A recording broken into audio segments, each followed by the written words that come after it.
গর্ভাবস্থায় পানি ভেঙে গেলে আপনি কি করবেন? পানি ভেঙে যাওয়া মানে হলো আপনার শিশু যে অ্যামনিওটিক ফ্লুইড এর মধ্যে যে ছিল, তার চারপাশের সেই পানিটা কমে যাওয়া বা আস্তে, আস্তে শেষ হয়ে যাওয়া।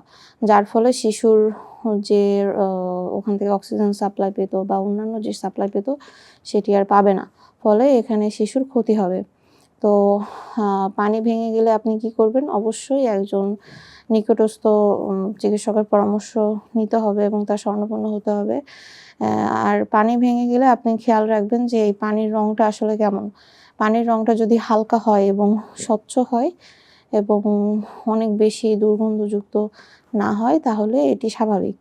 আর যদি পানির রং পরিবর্তিত থাকে, যেমন সবুজ রঙের হয় বা অনেক বেশি ঘন থাকে, সেক্ষেত্রে কিন্তু এটা ইনফেকশনের লক্ষণ হতে পারে।